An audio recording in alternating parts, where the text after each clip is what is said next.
मराठी चित्रपट array array पैसा तीनच्या संपूर्ण टीमने श्री साईबाबांच्या समाधीचे दर्शन घेतले।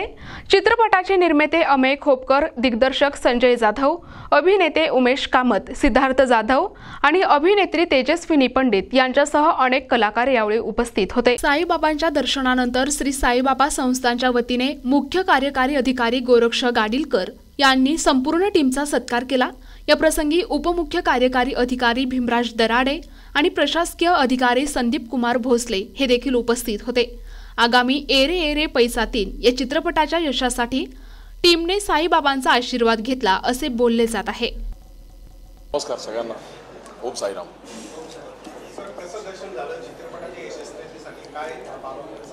अप्रतिम दर्शन झालं, अप्रतिम। म्हणजे मी सगळ्यांना म्हणालो पण समस्त शिर्डीकरांना की मी शिर्डीला ही माझी 5वी की 6वी खेप असेल, फार येऊ शकलो नाही मी, पण पहिल्यांदा इतकं सुंदर दर्शन मला झालं, इतकं सुंदर दर्शन म्हणजे बाबांकडे मी फक्त बघतच राहिलो आणि इतक्या जवळून मला बघता आलं, त्यांचं दर्शन घेता आलं। मला खरंच खूप भारावून गेल्यासारखं झालं एकदम।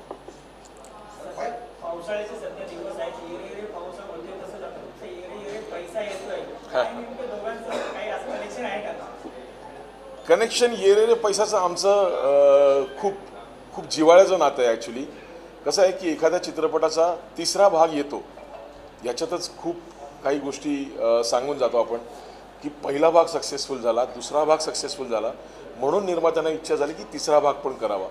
सो पहिल्या भागाचे आणि दुसऱ्या भागाचे जे प्रेम आहे प्रेक्षकांचं ते मिळेलच, आणि तिसरा भाग आता उद्या 18 जुलैला संपूर्ण जगभरात प्रदर्शित होतोय।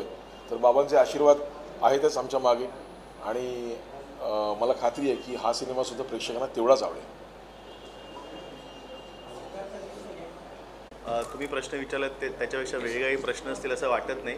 मी फक्त एवढंच सांगेन की असं म्हणतात की बाबा जोपर्यंत बोलवत नाही तोपर्यंत तुम्ही दर्शनाला येऊ शकत नाही। सो हा खरं तर आज आम्हाला या सगळ्यांच्या निमित्ताने दर्शन घडलं। सो आम्ही हेच समजतो की बाबांनी आम्हाला बोलवलं, दर्शन घडलं। सगळ्यांचे मनापासून आभार। खूप छान पॉझिटिव्हिटी तयार झालेली आहे, खूप छान वाटतं आहे, मनातून आतून छान एनर्जी तयार झालेली आहे। हीच एनर्जी आम्हाला सिनेमासाठी, आपल्या चित्रपटसृष्टीसाठी हवी आहे।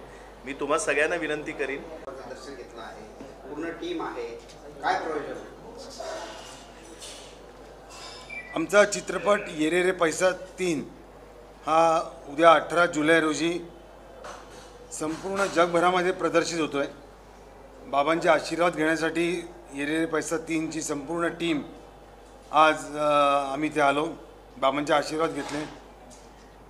मंदिर प्रशासनाने उत्तम व्यवस्था इथे सगळ्या भक्तांसाठी केलेली आहे, ते बघून फार बरं वाटलं आणि खूप छान दर्शन झालं आणि बाबांचे आशीर्वाद मिळाले आम्हाला। चित्रपटासाठी देखील काय साकडे बाबांना?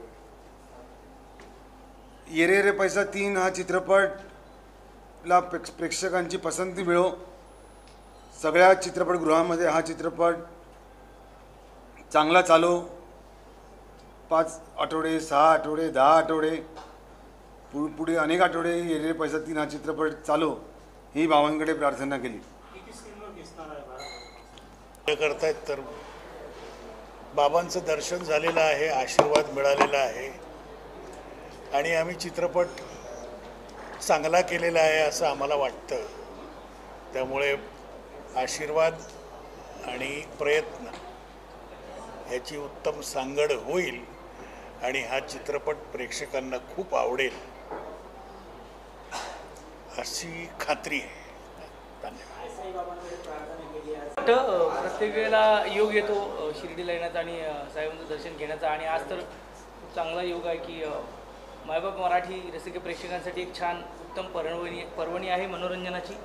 एरे एरे पैसा 3 त्यात अमेय खोपकर साहेब आणि आमचे संजय जाधव साहेब, विनाथ बत्ती सर हे सगळे घेऊन आम्ही अख्खी टीमच आज दर्शनाला आलो आहे। खूप छान वाटतं आहे। प्रमोशन एका बाजूला असतं पण इथे येऊन जी शांतता मिळते, मनशांती मिळते, ती खूप चांगली आहे आणि खूप बरं वाटतं। उद्या सिनेमा रिलीज होणार आहे। गेले महिनाभर आम्ही संपूर्ण महाराष्ट्रात प्रमोशनच्या गडबडीत आहोतच, पण आज जरा शांतपणे दर्शन, तुमच्याशी गप्पा आणि तुमच्या निमित्ताने मायबाप रसिक प्रेक्षकांपर्यंत पोहोचण्याचं एक वेगळं माध्यम, पण आज खूप छान वाटतं आणि हीच तर तुम्ही मगाशी म्हणाल ये रे पाऊस आणि ये रे पैसा, तर पाऊस खूप गरजेचा आहे, प्रत्येकाला गरजेचं आहे, शेतीसाठी गरजेचं आहे, पाण्यासाठी गरजेचं आहे, तसं मनोरंजनही खूप गरजेचं आहे आणि त्या मनोरंजनातून येणारा पैसा हा आमच्या निर्मात्यासाठी खूप गरजेचा आहे. तर एकात एक सगळं आहे. खूप छान वाटतं आहे. आमच्या ये रे पैसाच्या 3च्या टीमने दर्शन घेतलं आणि आज यांच्याबरोबर इथे आलो आहे आणि तुम्ही पण एवढ्या आपुलकीने मी खरंच जे संजय जाधव सर म्हणाले की उत्तम दर्शन आणि खूप छान बऱ्याच गोष्टी डेव्हलप झाल्यात. म्हणजे मागच्या वेळेला मी आलो होतो लग्न कल्लोळच्या निमित्ताने, आणखीन काही शेड बनवलेले आहेत, आणखीन गर्दी नीट मॅनेज केली जाते, ही खूप खूप खूप मस्त वाटते, छान वाटतं. तेजस्विनी मॅडम, पोस्टर पाहिल्यानंतर असं वाटतंय की आता मराठी चित्रपट पण अपडेट होत आहे. मराठी चित्रपट केव्हाच अपडेट झालेले होते, कदाचित आता आपल्याला ते लक्षात यायला लागलं आहे. चांगली गोष्ट आहे, यावर्षी खरंच मराठी चित्रपटसृष्टीसाठी चांगले दिवस रसिक प्रेक्षकांनी दाखवलेत. कारण सलग 3-4 चित्रपट चांगल्या पद्धतीने चाललेले आहेत, गर्दी खेचत आहेत थिएटरमध्ये आणि आता ये रे पैसा त्याच रांगेत जाऊन उभं राहण्याच्या म्हणजे आशेत आहे. आणि म्हणूनच आज आम्ही बाबांकडे साकडं घालायला आलो होतो. आज गुरुवारचा दिवस आहे, अत्यंत उत्तम दिवस आहे दर्शनासाठी आणि उद्या आमचा चित्रपट सर्वांच्या भेटीस येतो आहे, जगभरात प्रदर्शित होतो आहे 18 जुलैला. तर जे सगळे मागतात इकडे येऊन तेच आम्हीही मागतो. आम्ही काही म्हणजे जरी कलाकार मंडळी असलो तरी सामान्य माणूसच आहोत, त्यांच्यापुढे कोणीच मोठं नाही, कोणीच सेलिब्रिटी नाही, तेच सगळ्यात मोठी सेलिब्रिटी आहेत. तर त्यामुळे आम्ही त्यांच्याकडे नतमस्तक व्हायलाच आलेलो होतो, त्यांच्याकडे साकडं घालायलाच आलो होतो. चित्रपटसृष्टीसाठी, फक्त ये रे पैसा 3साठी नाही. येणारं वर्ष हे पण आणि याच्या पुढचा काळ संपूर्ण मराठी चित्रपटसृष्टीसाठीच चांगला येऊ देत, तो सुवर्णकाळ ठरू देत अशी आशा आणि अपेक्षा आहे. तर बाबा आमच्या डोक्यावरती कायम हात ठेवत आलेले आहेत आणि ह्याच्या पुढेही ठेवतील याची खात्री. NTV news Marathi, Shirdi, Ahilyanagar.